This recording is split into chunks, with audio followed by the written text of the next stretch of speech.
கதைக்குடில் vlogger presents short story Rathinakumari.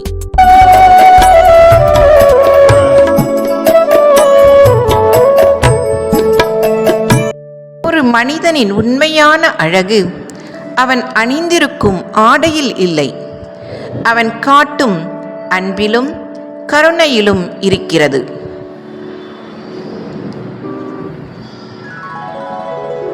ஒரு காலத்தில் செல்வ செழிப்பால் புகழ்பெற்ற ஒரு ராஜ்யம் இருந்தது. அந்த நாட்டை நீதியுடனும் அன்புடனும் ஒரு அரசனும் அரசியும் ஆட்சி செய்து வந்தனர். அவர்களுக்கு ஒரே மகள். அவள் பெயர் இளவரசி ரத்தினகுமாரி. அழகில் தேவதை, குணத்தில் தெய்வம். அன்பு, கருணை, பொறுமை, பணிவு, ஒழுக்கம் இவை அனைத்தும் அவளின் இயல்பாக இருந்தன. அரண்மனைக்கு உதவி கேட்டு வரும் ஏழை எளிய மக்களை தன் சொந்த குடும்பத்தினரைப் போல நடத்துவாள். யாராவது பசியுடன் வந்தால் உணவு அளிப்பாள்.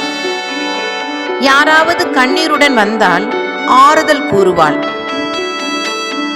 ஒரு மாலை மக்களின் நலனை அறிய சாதாரண மக்களைப் போல தெருக்களில் உலா வந்தாள் ரத்தினகுமாரி. அப்போது ஒரு தெரு மூலையில் கடும் குளிரால் நடுங்கிக் கொண்டிருந்த ஒரு இளைஞனை பார்த்தாள். அவனிடம் உடலை மூட ஒரு நல்ல துணி கூட இல்லை. அந்த காட்சியை பார்த்தவுடன் ரத்தினகுமாரியின் மனம் உடைந்து போனது. ஒரு நொடி கூட யோசிக்காமல் தன் உடலில் அணிந்திருந்த விலை உயர்ந்த மேலங்கியை கழற்றி அந்த இளைஞனிடம் கொடுத்தாள். அவனது கண்களில் நன்றி கண்ணீர் வழிந்தது. அம்மா, எனக்கு உணவு இல்லை, உறங்க இடமில்லை, கடுமையான நோயால் வேலை செய்யவும் முடியவில்லை, தயவு செய்து எனக்கு உதவுங்கள் என்று கைகூப்பி அழுதான். அவனது வார்த்தைகளை கேட்ட இளவரசியின் கண்களும் கலங்கின. அப்பா, நாளை காலையில் அரண்மனைக்கு வாருங்கள், உங்களுக்கு தேவையான அனைத்தையும் நான் செய்து தருகிறேன் என்று ஆறுதல் கூறி அனுப்பி வைத்தார். மறுநாள் அந்த இளைஞன் அரண்மனை வாசலுக்கு வந்தான். அவனது கிழிந்த ஆடைகளை பார்த்த காவலர்கள், இங்கே உனக்கு என்ன வேலை என்று அவனை உள்ளே விடாமல் தடுத்தனர். அவன் எவ்வளவு கெஞ்சினான், ஆனால் அவர்கள் அவனை அடித்து துரத்த ஆரம்பித்தனர். அந்த நேரத்தில் அரண்மனை ஜன்னல் வழியாக இதை கண்ட ரத்தினகுமாரி மின்னல் வேகத்தில் ஓடி வந்தாள். நிறுத்துங்கள், அவரை அடிக்காதீர்கள், அவரை வர சொன்னது நான் தான் என்று காவலர்களை தடுத்தாள். பிறகு அந்த இளைஞனை அன்போடு உள்ளே அழைத்து சென்றாள். புதிய ஆடைகள், சுவையான உணவுகள், பழங்கள், அத்தியாவசிய பொருட்கள் எல்லாவற்றையும் மூட்டையாக கட்டி அவனிடம் கொடுத்தாள். அவன் அதை வாங்க 2 கைகளையும் நீட்டிய போது அவளது பார்வை திடீரென அவன் விரலில் அணிந்திருந்த வைர மோதிரத்தின் மீது விழுந்தது. அந்த மோதிரத்தை பார்த்ததும் அவள் அதிர்ச்சியில் உறைந்து போனாள். இது என் நிச்சயதார்த்த நாளில் என் வருங்கால கணவருக்கு நான் அணிவித்த மோதிரம் அல்லவா? நடுங்கிய குரலில் கேட்டாள்.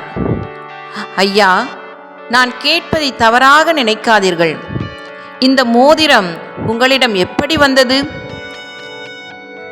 அந்த இளைஞன் மெதுவாக சிரித்தான். அடுத்த கணமே அவன் தன் வேடத்தை களைந்தான். அவள் முன் நின்றான் அவனது வருங்கால கணவராக, இளவரசன் வருண்குமார். ரத்தினகுமாரியின் கண்களில் ஆனந்த கண்ணீர் பெருக்கெடுத்தது. ஏன் இப்படி செய்தீர்கள் என்று கேட்டாள். இளவரசன் அவளை அன்போடு அணைத்து கொண்டு கூறினான், உன் நல்ல குணங்களைப் பற்றி நான் ஏற்கனவே கேள்விப்பட்டிருந்தேன். ஆனால் என் கண்களால் பார்க்க வேண்டும் என்று நினைத்தேன். இன்று நீ என் சோதனையில் முழுமையாக வெற்றி பெற்று விட்டாய். ஒரு நாட்டை ஆள வேண்டிய ராணிக்கு முதலில் இருக்க வேண்டியது அதிகாரம் இல்லை, மனிதநேயம். அது உன்னிடம் நிறைந்து இருக்கிறது. நாம் எவ்வளவு உயர்ந்த இடத்தில் இருந்தாலும் நம்மை சுற்றி வாழும் ஏழை எளிய மக்களை அன்போடும் மரியாதையோடும் நடத்த வேண்டும். அவர்களின் கண்ணீரை துடைப்பதே உண்மையான அரச குடும்பத்தின் பெருமை என்று கூறி அவளை மீண்டும் அன்புடன் அணைத்து கொண்டான்.